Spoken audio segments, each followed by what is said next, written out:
Hey students, this is lesson 9.7. In this lesson, we're going to learn how to choose a linear, quadratic, or exponential model for data. Go ahead and do the review and I'll check back with you.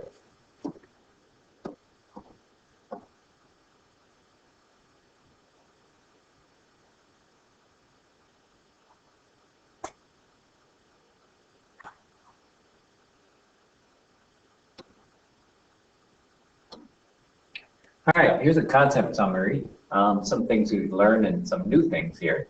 If it's linear, you can tell it's linear by this type of an equation. It's written as that kind of an equation. Or if the difference in the y values is constant, actually the difference in x, y values and x and y values is constant. In a quadratic, if it's written in this form, you know it's a quadratic. If the difference of the difference in y values is constant, you'll know it's quadratic. And if it's exponential, the y values will have a common ratio when the x values go up by a constant amount.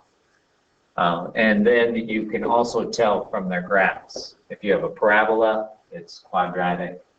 If you have a line, it's linear. And if you have a sloping graph like that, it's exponential.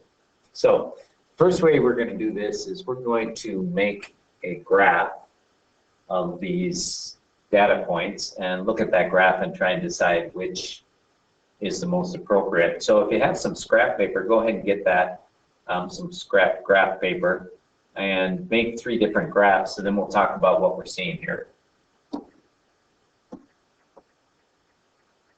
All right, so here's my graphs, and from the little bit of information I have here, so this is A, it looks like this has a little bit of curve to it and it's coming down. And so my guess would be that looks most like an exponential graph. It could start going back up in the negative numbers and then it would be a quadratic, but my best guess would be exponential. The second graph looks like these dots line up in a straight line there. So I'm going to guess that that's a linear model, a linear situation. And in the last one, the values seem to be going down and then going back up, and that looks a lot like a parabola. So I'm going to say that's probably a quadratic relationship there. All right, you try that here.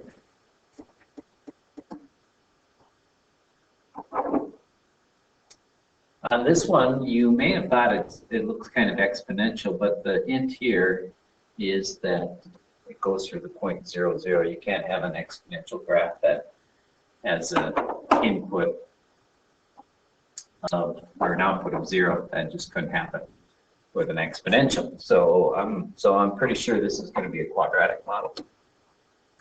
All right, another way to choose a model is using the differences or ratios. So let's do that. Let's find the differences first. Look for a constant difference. So 0.25 minus 0 is 0.25, then 0.75, then 1.25, and then it goes up by 1.75. And those differences aren't the same, but one thing you might notice is that the differences go up by a constant ratio. In other words, if I subtract them again, 0.75 minus 0.25 is 0.5, 0.5, 0.5. That is a sign that it's a quadratic when the second differences, so this is my first differences, when my second differences are constant, that indicates a quadratic relationship. Okay, on the second one, let's check the differences. -2 minus -6 is 4. 2 minus -2 is 4. 6 minus 2 is 4. 10 minus 6 is 4. Of course, we recognize that as a linear situation. All right.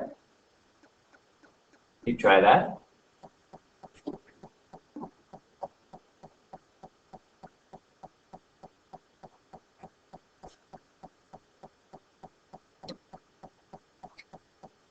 Okay, here we're going to decide what kind of a function it is, and then we're going to write an equation to model the data. we can eliminate the possibility of an exponential relationship because the first output value is 0, and when you try and divide anything by 0, it's going to be undefined. So we're just going to look at the differences. 2 minus 0 is 2, 8 minus 2 is 6, 18 minus 8 is 10, 32 minus 18 is 16, or 14, sorry about that. Okay, and one thing you might notice is that our second set of differences are constant, 4, 4, 4. So we know this is a quadratic. So we can write an equation of this form: y equals ax squared plus bx plus c. And I know my c right now. The c is the y-intercept. So we know c equals 0. So I know my equation now is of this form: plus 0. I can eliminate that. And the other thing we know are these clues here. We know when x is 1, y is 2. So let's just substitute 2 for y, and we'll substitute 1 for x. And we get 2 is equal to a times 1 squared plus b times 1. And that means that 2 is equal to a plus b. Let's simplify that. So I know that my a and my b add up to 2. And then let's do one more. Let's use one more point here. When x is 2, y is 8. So I'll substitute 8 for y, and I'll substitute 2 for x. So I get a times 2 squared plus b times 2. And so 8 is equal to 4a plus 2b. All right, so now I have two equations. I know that a plus b is equal to 2. And I also know that 4a plus 2b is equal to 8. So that can help me find my a's and b's. I'm going to multiply everything in the top by negative 2. So I get negative 2a plus negative 2b equals negative 4. Then I'm going to add these two together, so I get 2a, and the b's are eliminated here, equals 4. So a is equal to 2. I now know a is 2, and I also know that a plus b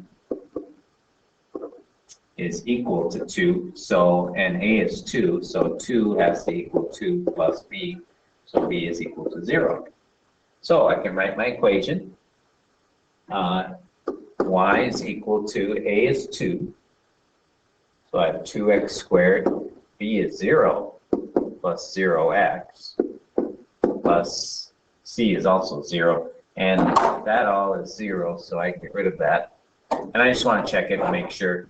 So y is equal to 2x squared. So if I substitute 3, I would get y is equal to 2 times 3 squared, which is 18, and that's correct. All right, you try that.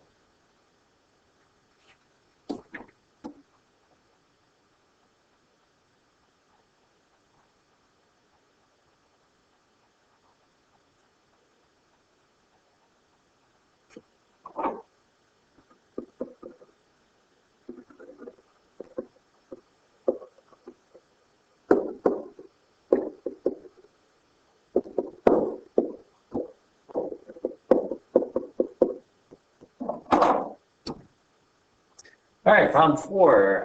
We're going to try and figure out what type of a function this is. Okay, so let's start by finding the differences here. From 3200 to 3360, that's going up by 160. From 3360 to 3528, that's going up by 168. And then it's going up by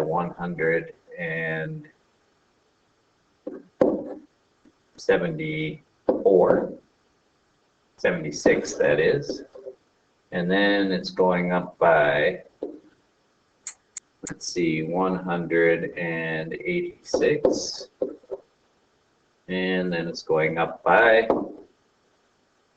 100 and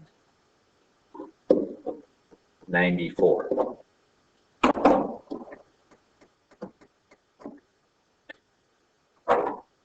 So these numbers aren't going up by the same amount, and they seem to be increasing, and you might guess that they're increasing by about the same amount, which would mean it's quadratic, but not really. So the other thing I want to check is it exponential? So is there a common ratio? So I'm going to divide 3360 divided by 3200, and that equals 1.05. And then I'm going to do 3528 divided by 3360, and that's about 1.05. And I think if you divide any of these ratios, you'll show that they're all about 1.05, which kind of makes sense because the values of things go up normally by 1%. And so we seem to be getting about a 5% increase in value here. So we're going to write this form, function, a times an exponential function. And my a is the original value, 3200. And my b is the common ratio, which is 1.05, and then to the x power. All right, we'll try that.